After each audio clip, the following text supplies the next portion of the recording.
Hello friends, welcome to my channel civil service mania. आज हम discussion करेंगे citizenship के बारे में, जो कि इंडियन कॉन्स्टिट्यूशन में आर्टिकल 5 टू 11 को 11 से बिलोंग करती है।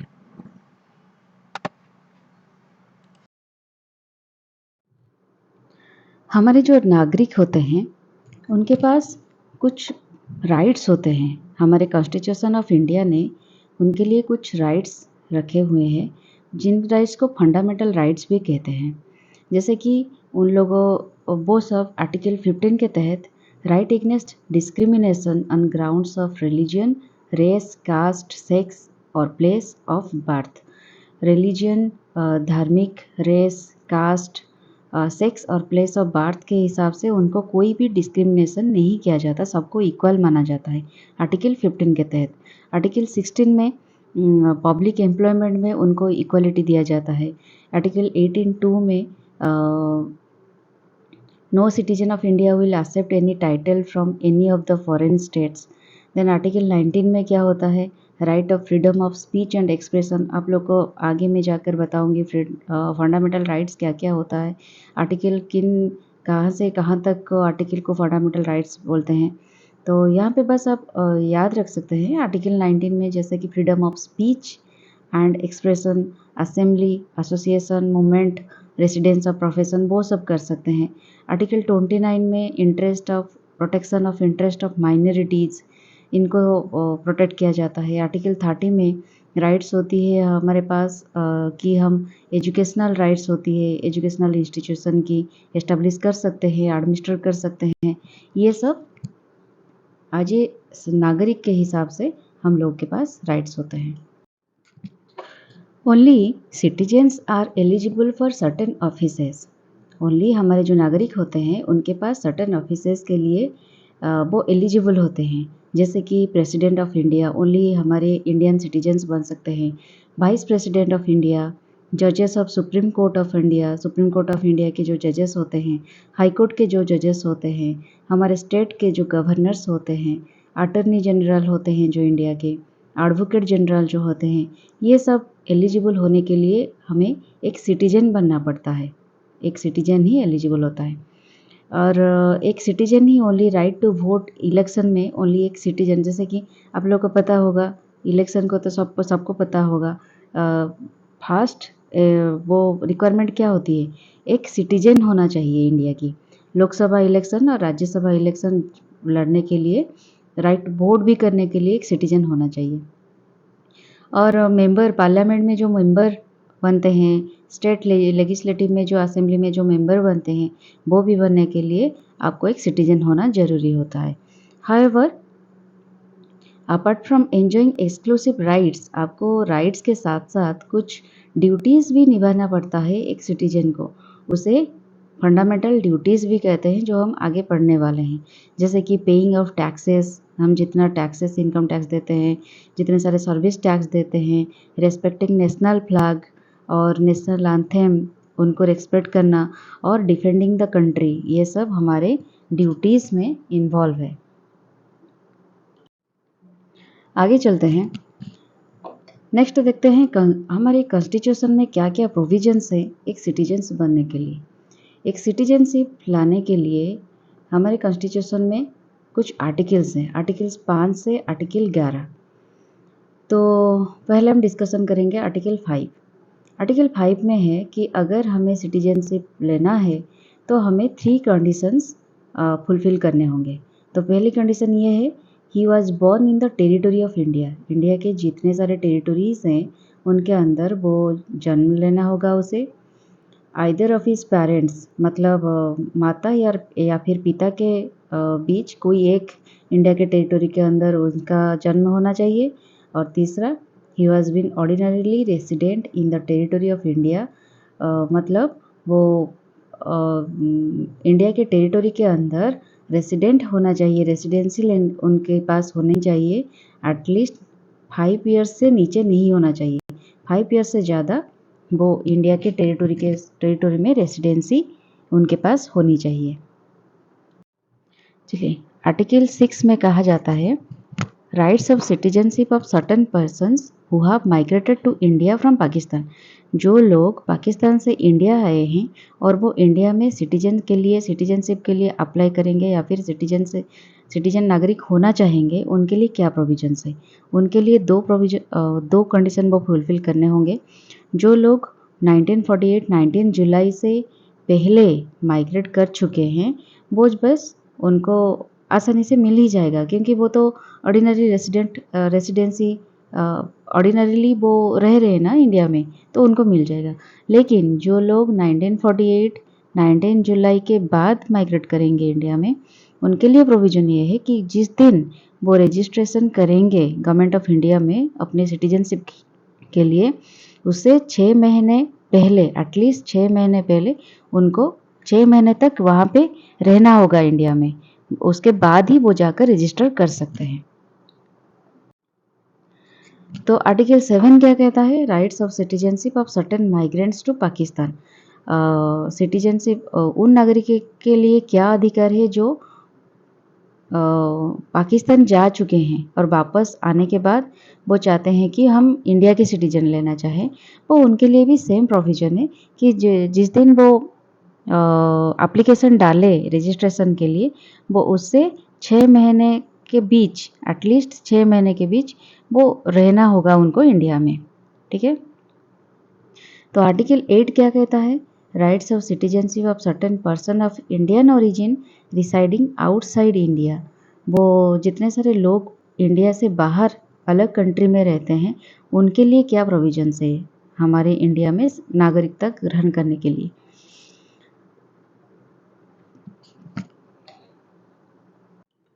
तो ये बड़ा इंटरेस्टिंग है।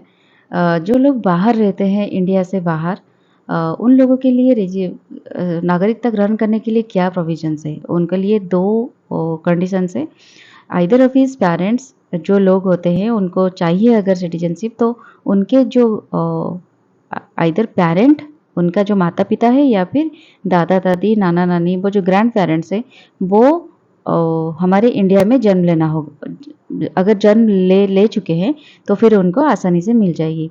या फिर सेकंड क्या कंडीशन है कि उनको जो डिप्लोमेटिक और काउंसलर रिप्रेजेंटेटिव हैं इंडिया के, जो अदर कंट्री में रहते हैं, उनसे उनको एक रजिस्टर्ड करना पड़ेगा वहाँ पे कि ये लोग जो है ना, ये इंडिया के, वहाँ से रजिस्ट्रेशन करना पड़ेगा कि ये इंडिया के सिटीजन है, तो ही जाकर सिटीजनशिप मिल सकती है। आर्टिकल 9 क्या कहती है? आर्टिकल 9 ये कहती है कि जो पर्सन वॉलंटरीली एक अलग कंट्री के सिटीजनशिप ले चुका है, वो उसको सिटीजन नहीं कहा जाएगा इंडिया के। क्योंकि आप लोगों को पता होगा शायद, या फिर नहीं पता होगा तो आप जान लीजिए, इंडिया की जो सिटीजनशिप है वो सिंगल सिटीजनशिप है। मतलब आप दो कंट्री के सिटीजनशिप नहीं ले सकते यहाँ पे। आर्टिकल 10 क्या कहता है? Continuance of rights of citizenship.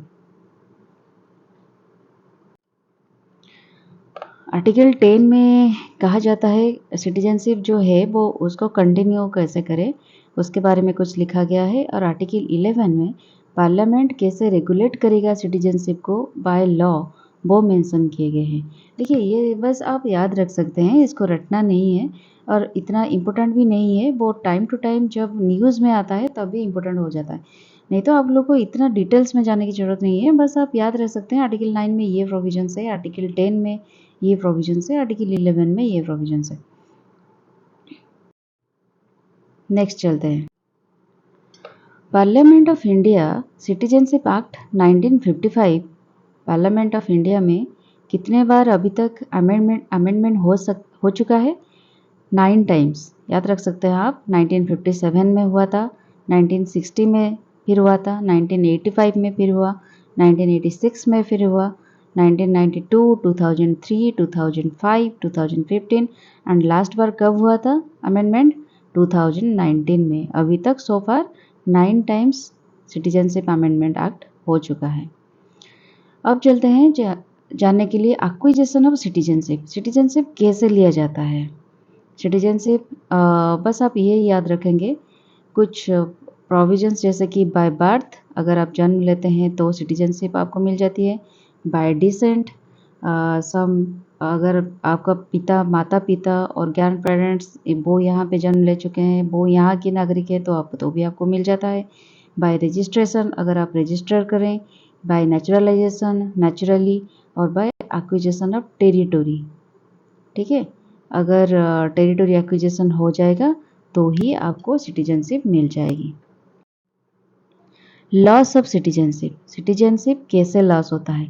Section 9 के तहत 3 तरह की वेज हैं जिसे सिटीजनशिप हम मिस कर जाए, लॉस कर जाए। फर्स्ट हो गया रेनुन्सिएशन ऑफ सिटीजन। रेनुन्सिएशन का मतलब क्या होता है?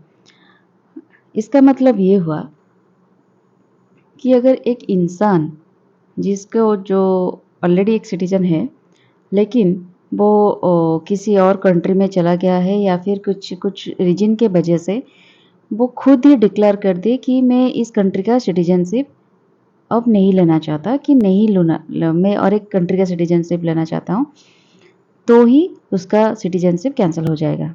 लेकिन ये चीज़ तभी हो सकता है जब हमारे कंट्री किसी वार में एंगेज ना हो या फिर कुछ इमरजेंसी कंडीशन ना हो कंट्री में।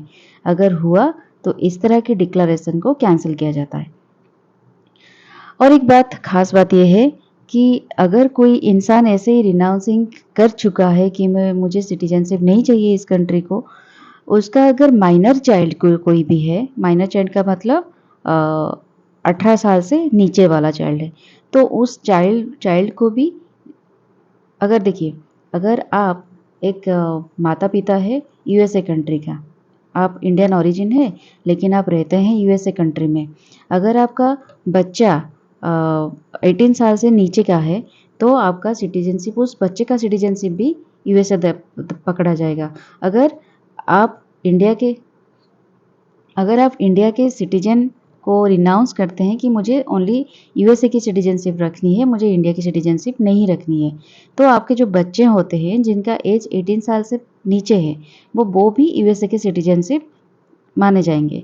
लेकिन अगर 18 साल से ऊंचा है आपका, 18 साल से ऊपर है आपका बच्चे का एज, अगर वो चाहे कि मुझे इंडिया के सिटीजनशिप लेना है तो वो आसानी से ले सकता है। ये हो गया कंसेप्ट। तो सिंगल सिटीजनशिप, अब कंसेप्ट समझते हैं सिंगल सिटीजनशिप क्या है। हमारे जैसे कि हमारे जो इंडिया की सिटीजनशिप है वो उसको सिंगल सिटीजनशिप कहा जाता है। हम जो पर्सन इंडिया में रहता है वो एक साथ दो दो कंट्री के सिटीजनशिप नहीं ले सकता।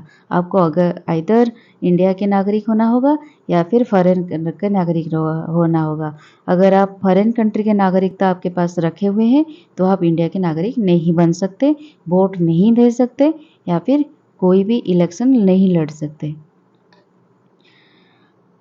लेकिन जो यूएसए, स्विट्जरलैंड वो सब कंट्री है, कुछ कंट्री ऐसे भी है जिनको डुअल सिटीजनशिप लेना होता है, उनके पास डुअल सिटीजनशिप है।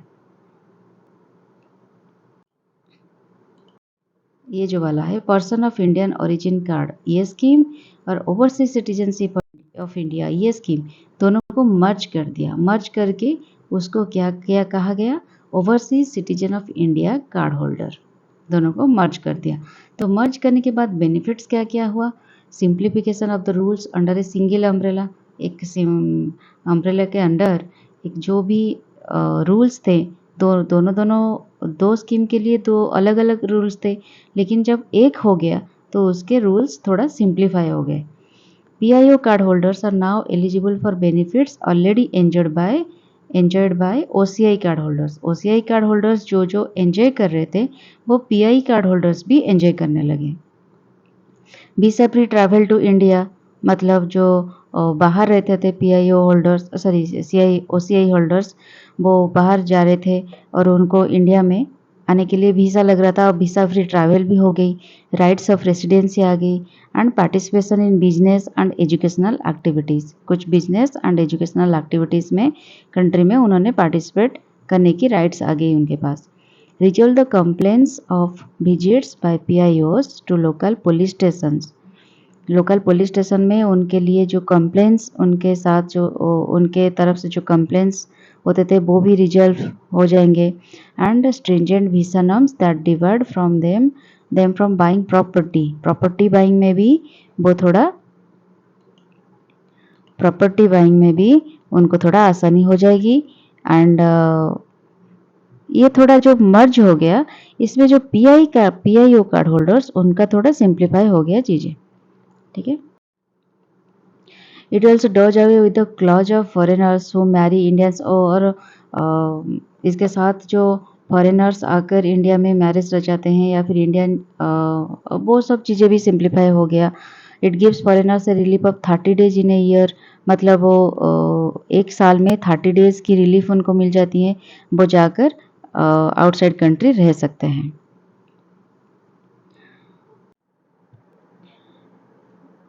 लेकिन एक ये रहा कि इतने सारे बेनिफिट्स के अंदर उन पर्सन्स जो ओसीआई कार्ड होल्डर्स हो उनको ये राइट्स नहीं मिलेगी, राइट टू इक्वलिटी, मतलब पब्लिक एम्प्लॉयमेंट में उनको सेम अपॉर्चुनिटी नहीं मिलेगी। एलिजिबल आप ये देख सकते हैं, such person shall not have the following rights as given to citizens of India. क्या क्या वो राइट्स है? Rights to equality of a opportunity in matters of public employment में जितने सारे अपॉर्चुनिटी है उन लोगों को शायद वो इतना और नहीं मिलेगा। इलेक्शन लड़ने के लिए बहुत सारे एलिजिबिलिटी नहीं रहेगी उनके पास, और eligibility for appointment as supreme court जजेस, हाई कोर्ट जजेस, जितने सारे में राइट्स दिखाई थी आपको एक नागरिक होने के लिए होने के बाद आपको मिलेगी, वो राइट्स उन लोगों को नहीं मिलेगी। Renunciation of overseas citizen of Indian card, renunciation कैसे किया? रेनोन्सिएशन तभी होगा अगर वो कार्ड होल्डर वो खुद डिक्लेरेशन कर दे कि रिनाउंसिंग द कार्ड होल्डर, वो खुद गवर्नमेंट ऑफ इंडिया में जाकर रजिस्टर कर ले, तो ये डिक्लेरेशन खुद दे दे तो ही इसका वो जो overseas citizen of Indian card है वो कैंसिल हो जाएगा। अगर ऐसा हुआ तो उसका जो स्पाउस है और उसका जो माइनर चिल्ड्रन है उनका भी वो overseas citizen of Indian card holder से वो भी चीज़ हो जाएंगे, मतलब उनका भी ख़त्म हो जाएगा वो कार्ड। कैंसलेशन ऑफ ओवरसीज कैसे कैंसिल किया जाएगा?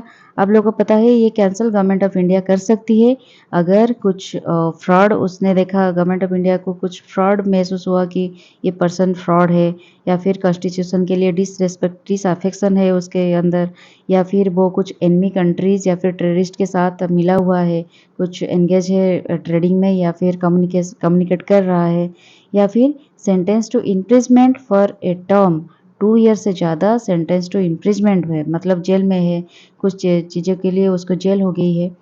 और अगर हमारी कंट्री के सोवेनिटी एंड इंटेग्रिटी में उसका कुछ नुकसान कर रहा है वो इंसान, तो उसका जो ओसीआई कार्ड है वो कैंसिल हो जाएगा। या फिर marriage of overseas citizen of Indian card holder has been dissolve, अगर कोर्ट ऑफ लॉ से वो डिजॉल्व हो जाती है मैरिज, वो भी कैंसिल हो जाएगा। या फिर अगर वो कोई दूसरे और से शादी कर लेता है तो फिर ये कैंसिल हो जाता है। थैंक यू गाइज, बहुत अच्छा लगा एक लेक्चर देके। कैसा लगा ज़रूर बताइएगा। अच्छा लगे तो कमेंट करना, शेयर करना, लाइक करना, नोटिफिकेशन का बेल ज़रूर दबाइएगा ताकि नई वीडियो आए तो आप लोगों को ज़रूर पता चले। कमेंट्स ज़रूर देना, अच्छा लगे तो भी, अच्छा नहीं लगे तो भी, क्योंकि आपकी कमेंट, एक ही कमेंट या फिर एक ही कम्प्लीमेंट मुझे आगे मोटिवेशन देगी इस तरह की एक वीडियो बनाने के लिए। और आप लोग के लिए मेरी ये प्रयास ज़रूर रहेगी कि आप लोग बहुत ही अच्छे से अच्छे करें एग्ज़ाम में। तो चलते हैं, जय हिंद।